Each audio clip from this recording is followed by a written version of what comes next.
السلام علیکم دوستوں، ایک نئی ویڈیو میں خوش آمدید۔ میرا نام ہے احمد اور آپ دیکھ رہے ہیں ہمارا channel Ahmad T V official. Albert Einstein کے نام سے تو ہم سب واقف ہیں۔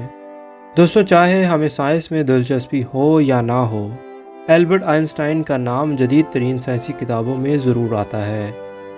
دوستوں، جدید سائنس کے چند اہم ستون البرٹ آئنسٹائن کی کوششوں سے ہی کھڑے ہیں۔ لیکن دوستوں، آج ہم البرٹ آئنسٹائن کی زندگی کے متعلق بات چیت نہیں کریں گے۔ آج ہم البرٹ آئنسٹائن کی موت کے بعد اس واقعے کا ذکر کریں گے جو اس عظیم سائنسدان کے ساتھ ہوا۔ دوستوں، البرٹ آئنسٹائن کے دماغ میں ایسا کیا تھا کہ لوگ اس کی جھلک دیکھنے کو رہ گئے؟ دوستوں، اس وقت البرٹ آئنسٹائن کا دماغ کہاں ہے اور اسے کیسے محفوظ رکھا گیا ہے؟ دوستوں، یہ بات ہے 17 اپریل 1955 کی، جب اس عظیم سائنسدان کو یعنی البرٹ آئنسٹائن کو سینے میں شدید تکلیف محسوس ہوئی۔ آئنسٹائن اس وقت امریکی ریاست نیو جرسی میں موجود تھے۔ اس رات آئنسٹائن کو پرنسٹن ہاسپٹل میں داخل کر دیا گیا تھا۔ دوستوں، اگلی ہی صبح آئنسٹائن کی موت واقع ہو گئی۔ دوستوں، اس وقت معلوم ہوتا ہے کہ آئنسٹائن کی عمر تقریباً 76 برس تھی۔ دوستوں، رات بھر درد اور موت کی وجہ اس وقت ڈاکٹر ہارٹ فیلئر بتاتے ہیں، جس کے بعد دوستوں ظاہر ہے کہ آئنسٹائن کی موت کی خبر دنیا بھر میں پھیلنا شروع ہو گئی۔ دوستوں، اس کے برعکس ہسپتال میں کچھ عجیب گھٹنا گھٹنے شروع ہو گئی۔ آئنسٹائن نے جس دماغ کو استعمال کر کے اپنی ایک خاص شناخت بنائی تھی، اس دماغ کو کوئی چوری کرنے والا تھا۔ دوستوں، تھامس ہاروے نامی ایک ڈاکٹر آئنسٹائن کی باڈی کو دیکھ رہا تھا، یعنی لاش کی ذمہ داری اور جان پڑتال اس ڈاکٹر تھامس ہاروے کے ذمہ تھی۔ ڈاکٹر ہاروے نے موت کی وجہ جاننے کے بعد کچھ ایسا کیا جو کسی کے بھی وہم و گمان میں نہیں تھا۔ اس ڈاکٹر نے آئنسٹائن کی موت کے فوراً بعد اس کا دماغ نکالا۔ اس کے بعد اس نے اس کے دماغ کو تولا اور اس کی جانچ پڑتال کرنا شروع کر دی۔ آئنسٹائن کے دماغ کو نکال کر اس کی اسٹڈی کرنا اس کے مطابق غیر قانونی نہیں تھا۔ ڈاکٹر ہاروے کو اپنے اس عمل پر بہت تسلی تھی، لیکن ایسا بالکل نہیں تھا۔ دوستوں، آپ کو بتاتے چلیں کہ تھامس ہاروے کوئی برین اسپیشلسٹ نہیں تھا اور نہ ہی اس نے نیورولوجی کی کوئی تعلیم حاصل کی تھی۔ یہ ایک سرجن ڈاکٹر تھا جس کا کام اس وقت صرف آئنسٹائن کی موت کی وجہ معلوم کرنا تھا۔ دوستوں، آئنسٹائن خود اس عمل کے بالکل خلاف تھا کہ اس کے دماغ کے اوپر کوئی جانچ پڑتال کی جائے، اور اس کی موت کے پہلے اس نے کئی سائنسدانوں کی باری آفرز کو بھی ٹھکرا دیا تھا۔ آئنسٹائن کے دماغ کے اوپر جانچ صرف اس وقت ممکن ہو سکتی تھی کہ اگر اس کا کوئی وارث یعنی آئنسٹائن کا بیٹا اس کی اجازت دے دیتا۔ دوستوں، بالآخر ڈاکٹر تھامس ہاروے نے آئنسٹائن کے دماغ کو نکال کر ایک جار میں محفوظ کر لیا۔ تمام عمل اس نے کسی کو بتائے بغیر سر انجام دیا۔ دوستوں، اس کے بعد ڈاکٹر تھامس ہاروے آئنسٹائن کے بیٹے کے پاس گیا اور اسے منانا شروع کر دیا کہ وہ اس کے مرے ہوئے باپ کے دماغ کو نکالنا چاہتا ہے اور ریسرچ کے متعلق اسے لیب میں لے جانا چاہتا ہے۔ دوستوں، ڈاکٹر ہاروے دماغ کو تو پہلے ہی نکال چکا تھا، لیکن اس کی اجازت بعد میں لینے آیا۔ اس کے بیٹے کے پاس آیا کیونکہ اسے معلوم تھا کہ اس کا بیٹا اس عمل کی اجازت دے دے گا۔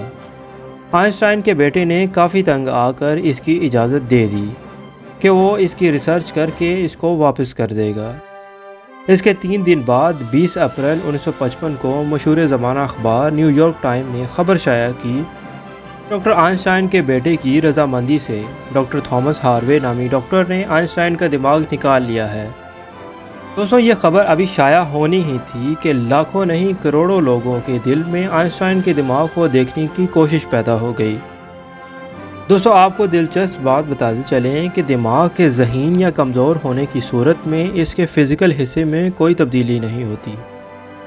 اس کو استعمال کر کے ہی ہم اس کی آخری حد معلوم کر سکتے ہیں۔ آخر تمام لوگ پرنسٹن ہاسپٹل میں جمع ہو گئے اور ہسپتال کی انتظامیہ ڈاکٹر تھامس کے اوقات کے مطابق آنے کا انتظار کر رہے تھے۔ دوستوں، اس دن ڈاکٹر تھامس نے دماغ کو اپنے گھر میں چھپا رکھا تھا تاکہ اس کی خبر دوسروں تک نہ پہنچے۔ ڈاکٹر تھامس پرنسٹن ہاسپٹل نہیں پہنچے، وہ آئنسٹائن کے برین کو لیے غائب ہو گئے۔ دوستوں، اس وقت ہسپتال کی انتظامیہ پر بہت زیادہ دباؤ تھا۔ وہ ڈاکٹر تھامس کو تلاش کریں، ان کے تمام کریڈٹس معلوم کریں اور انہیں فارغ کر دیا جائے۔ ڈاکٹر تھامس کو بہت زیادہ تلاش کیا گیا، اس کے خلاف سخت وارنٹ بھی جاری کیے گئے، لیکن ڈاکٹر تھامس کا کوئی اتا پتہ نہیں ملا۔ دوستوں، ڈاکٹر تھامس اپنی چھپی ہوئی شناخت کے ساتھ ہارورڈ یونیورسٹی چلا گیا اور اس نے وہاں موجود اپنے ایک اور دوست ڈاکٹر کے ساتھ مل کر آئنسٹائن کے دماغ کے 1000 ٹکڑے کر دیے۔ ان 1000 ٹکڑوں کا مقصد اس کے ڈیپ سیل کی ریسرچ کرنا تھا اور اس کے سٹرکچر کو دوسرے دماغوں کے سٹرکچر کے ساتھ ملا کر کمپیئر کرنا تھا۔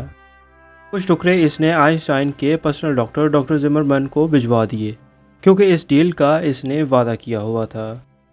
اور دوستوں، باقی بچے ہوئے ٹکڑے اس نے اپنے ساتھ گلاس جار میں محفوظ کر لیے۔ اس کے بعد ڈاکٹر تھامس ہاروے امریکی شہر وچتا چلا گیا اور وہاں اپنی چھپی ہوئی شناخت کے ساتھ بایولوجیکل ٹیسٹنگ لیب میں میڈیکل سپروائزر کی حیثیت سے کام کرنے لگا۔ دوستوں، اس ڈاکٹر نے وہیں ایک کولنگ یونٹ میں آئنسٹائن کے دماغ کو سنبھال کر رکھ لیا۔ دوستوں، اگلے 20 سال تک ڈاکٹر تھامس ہاروے امریکہ کے مختلف شہروں میں رہتا رہا، جبکہ اس کی خفیہ شناخت کے باعث پولیس یا یونٹ اس کا کوئی پتہ نہ لگا سکے۔ ڈاکٹر تھامس نے اپنی بیوی سے اس وجہ سے علیحدگی اختیار کر لی تھی کہ وہ اس کے لیے پکڑے جانے کا باعث نہ بنے۔ ڈاکٹر تھامس کو کئی ڈاکٹروں بشمول غیر امریکی ممالک سے بھی خط آنے لگے کہ وہ آئنسٹائن کے دماغ پر ریسرچ کرنا چاہتے ہیں، لیکن ڈاکٹر تھامس نے تمام کی تمام آفرز کو رد کر دیا۔ ڈاکٹر تھامس کو پکڑے جانے کے ڈر نے اسے آئنسٹائن کے دماغ پر ریسرچ کرنے کا موقع نہیں دیا اور وہ اسے لیے کئی سال مارا پھرتا رہا۔ دوستوں، بالآخر 1978 میں اسٹیون لیوی نامی ایک صحافی نے دعویٰ کیا کہ اس نے ڈاکٹر تھامس سے اس متعلق بات چیت کی ہے۔ دوستوں، ڈاکٹر تھامس نے یہ دعویٰ ہی رد کر دیا تھا کہ آئنسٹائن کا دماغ اس کے پاس موجود ہے، لیکن وہ اس پر کچھ عرصے کے بعد مان بھی گیا۔ ڈاکٹر تھامس نے اسٹیون لیوی کو 2 جہاز میں بند آئنسٹائن کے دماغ کے ٹکڑے بھی دکھائے، جو اس نے کیمیکل سے محفوظ کر رکھے ہوئے تھے۔ اس کے بعد ڈاکٹر تھامس نے دوسرے ڈاکٹرز کو آئنسٹائن کے دماغ کے کچھ ٹکڑے بھی بھجوا دیے تھے۔ دوستوں، ایک لمبے عرصے کے بعد ڈاکٹر تھامس کی ملاقات آئنسٹائن کی پوتی سے ہوئی۔ ڈاکٹر تھامس ہر وقت اپنے ساتھ وہ ٹکڑے بھی لیے پھرتے تھے۔ اس ملاقات میں بھی ایسا ہی ہوا۔ دوستوں، ہوا کچھ یوں کہ ڈاکٹر تھامس دماغ کے وہی ٹکڑے وہیں بھول آئے۔ آئنسٹائن کی پوتی نے انہیں ڈاکٹر کو اس لیے واپس کر دیا کہ شاید وہ کسی اور کے ٹکڑے ہیں۔ دوستوں، ڈاکٹر تھامس کی موت 2007 میں ہوئی، جس کے پہلے اس نے آئنسٹائن کا دماغ یونیورسٹی پرنسٹن کو واپس کر دیا تھا۔ امریکی ریاست فیلاڈیلفیا میں میوٹن میوزیم میں آئنسٹائن کا دماغ موجود ہے، جو ظاہر ہے کہ اپنی اصلی حالت میں موجود نہیں ہے۔ دوستوں، اس میوزیم میں کروڑوں لوگ آئنسٹائن کا دماغ دیکھنے کے لیے جاتے ہیں۔ دوستوں، ایک دماغ دوسرے دماغ سے کس طرح مختلف بن جاتا ہے، اس کا استعمال اسے بتاتا ہے۔ تو اس خوبصورت بات کے ساتھ آج کی ویڈیو کا اختتام ہوتا ہے۔ اگر آپ کو ہماری آج کی ویڈیو پسند آئی تو لائک کریں، شیئر کریں اور سبسکرائب کریں۔ میرا نام ہے احمد اور آپ سے میری ملاقات ایک نئی ویڈیو میں ہوگی۔ تب تک کے لیے خیال رکھیے۔ اللہ حافظ، اللہ نگہبان۔